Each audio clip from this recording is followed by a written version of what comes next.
probably a 40 to 45% of students come from divorced homes. I'm not sure if that's true in every school setting, but probably 40% of the kids are from divorced homes. Oftentimes the child would at some point in a conversation mention that they're going to dad's house, or that they're going to be at mom's house for the weekend, and up until that point I might not have had any idea that it was a divorced setting.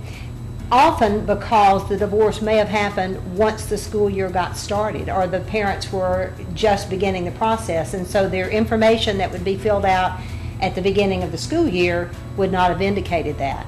And the parents then didn't always come to me and explain what situation the child was going through. I might call for a conference because the child didn't seem to be focused anymore on the lessons. Particularly as a teacher, I would see that.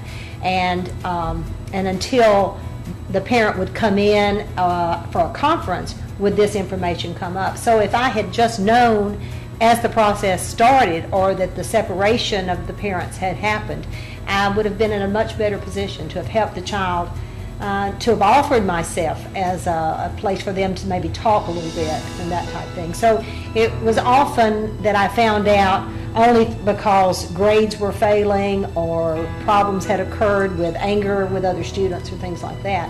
And then the wheels began to turn, that I needed to find out what's going on.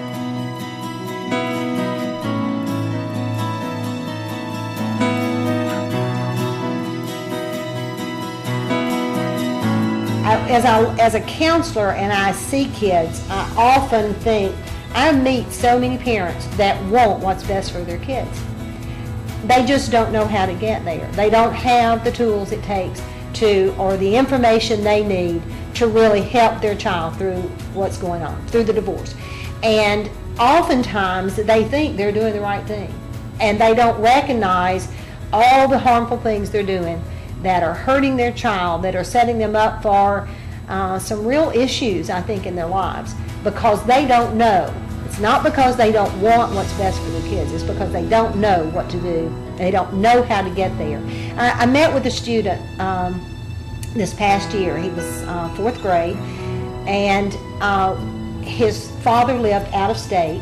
His mother had moved to Tennessee, and she had remarried. And this child dearly loved his mother. Now, I don't know their home life. I don't know if it was the best setting in the world, but I do know he dearly loved his mother.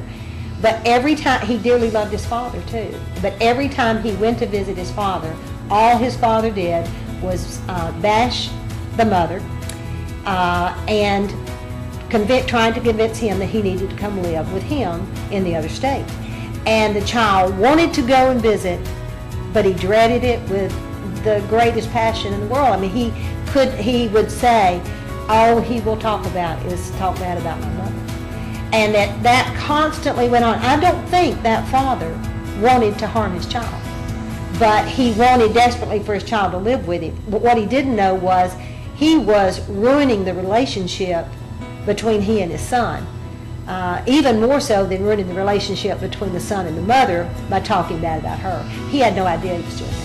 And if he just had some tools and maybe somebody to intervene, to coach him along of how to work with his child, this child would have been, he was not doing well in school. Talking with him, he was probably, should have been a straight A student, and he was struggling to pass. And I think all of that was because of the situation he was put in. Every time he visited his dad or talked with him on the phone.